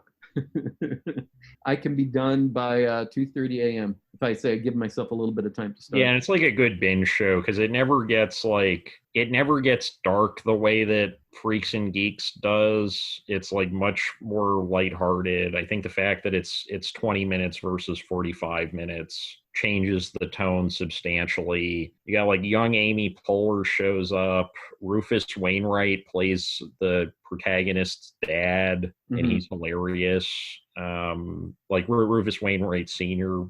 Yeah, it's just like it's a fun. You got Jason Segel shows up as like the creepy stalker boyfriend person, which I guess he's sort of like that in Freaks and Geeks, but like it's played much more broadly and for laughs and Undeclared. Okay. Versus like Freaks and Geeks, it's just sort of like the kid hates his family and he's trying to basically get adopted by Lindsay's family. But that's Jason Segel, the guy from Forgetting Sarah Marshall and the Muppets remakes. Also 9 seasons of How I Met Your Mother. Oh, right, that thing. I forgot that show was on as soon as it was off the air. Yeah, I don't know if it was 9 seasons, 7 seasons. No, it was 9 full seasons because I was watching it when it was on because everybody I knew in New York I think because of Neil Patrick Harris, it got a lot more credibility with like the gay community than it probably has now. Because like now it's like, okay, there's enough options on TV where if you want to support somebody like as like an LGBTQ actor, you don't need to pick like the ironic like date rapey guy that's like seemingly like Barney Stinson's one of the like most monstrous human beings that was, or like fictional human beings that was ever on TV, I think. Right. And it's funny because it's gay Doogie Howser. Right. Yeah, no, he's a horrible person. Yeah, monsters, right? And that whole show, like, because his friends are basically like Jason Segel kind of comes across as a teddy bear. Allison Hannigan is, you know, I mean, I don't know if she's a great actress, but she's a pleasant enough presence, and you know, she should keep getting work, I guess. But yeah, like in Ted Mosby is just the most douchey human being alive because he's basically just presented as Barney Stinson, but with less will to power. Like it's just like it's a more problematic version of Friends. Okay. Oh gosh. I don't know. You know what? I need to rewatch the whole thing again. In like nonstop for several days or a week or whatever it is, so that I can get the full, oh my God, these people are awful experience. So like that's what happened with Seinfeld. I binge watched Seinfeld is it also 9 seasons? Seinfeld is 9. I would argue that Seinfeld was of a much higher caliber of quality than How I Met Your Mother. It is, but those people are awful. They are terrible, terrible people, and you don't see it for the first. I don't think for the first half season they're not. They're not terrible people. They actually have redeeming qualities, and then the show hits its stride about halfway through the first season as they just start becoming worse and worse. So you're talking about the second season, or are you talking about like because the first season's just that like 5-episode blip where Elaine never shows up? Because it was a summer mid-season replacement. Oh no! Oh yeah, I guess I'm not thinking of that. So there's like that pilot, or maybe Elaine's in the second episode. I know the pilot Elaine is not in there, and Elaine was supposed to be like this cranky waitress lady at the diner. Oh, okay, all right. No, she starts off. It's you know, they're having nice conversation and all that. You know, it's funny and she, one of her things is that she's big into animal rights. I think she might even be vegetarian. I don't know if any of that stays throughout, but that was sort of one of the key things about her. It tells us something about her. If that was still true, like by, you know, the next season, that may have been a quirk of hers, but it was not a redeeming feature per se. And they just get worse and worse and worse. And I think with Seinfeld too, because How I Met Your Mother, the thing that bothered me wasn't that they were terrible people, because like I love Peep Show. Peep Show, they're objectively horrible people, and the show has like no real illusions about that. With How I Met Your Mother, I think it was that they were being presented as these aspirational figures that were supposed to be like down to earth and relatable. Like, you know, they're a little bit further ahead in life, but you know, you're supposed to feel sad when bad things happen to them, or you're supposed to like the moments of pathos are not played off ironically. Meanwhile, Seinfeld, like for as much hate as the Seinfeld finale got, the Seinfeld finale is the closest thing to like the Sopranos finale before the Sopranos finale. Like it's an incredibly bold move to basically outright tell your audience, like literally in a court, like these are horrible people and you could feel bad for empathizing with them. If you watch them all like that in quick succession, so that you can watch, you could see like as they get worse and worse. The series finale where it leads into it perfectly. It is a great ending. It's I think if you don't watch, well, I think everybody hated on it because it seemed like they were saying like they were pulling the rug out. It was like this cruel joke of like, we love these characters, we've grown, because like people will get sentimental about television characters when there's literally no pretext or cause even given. Because like a Seinfeld, like they're not supposed to be likable. They're not supposed to learn anything. They're not supposed to change. But we enjoyed their company. Right. And and it's funny because early reviews of the show, yeah, they like mention like it's a great show because these are people who you would want to spend exactly 22 minutes with, no more, no less. I forget I if think those are the times it said that, but by the end, 22 minutes is 21 minutes too long. I kind of like, there's bits of the ninth season that I like where it's just sort of getting into complete surrealism, like that. I will always love the butter shave episode where like George pretends to be handicapped to get a private bathroom, and then Kramer starts shaving with butter, and Newman tries to eat him at the end of the episode because he smells like a chicken.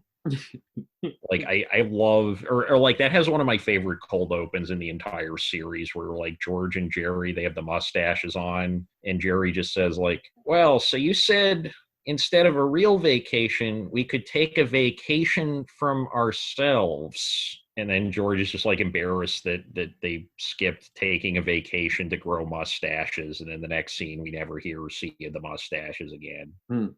But at the same time, ninth season, you got like the Puerto Rico Day Parade, which is just a fucking shit show. Yeah, and arguably racist. Yeah, that show had kind of again, like the Sopranos, had a race problem. It did a very good job at dealing with Jewish American immigrant culture in the third generation or whatever, and did an extremely poor job dealing with any other kind of ethnic culture. Yeah.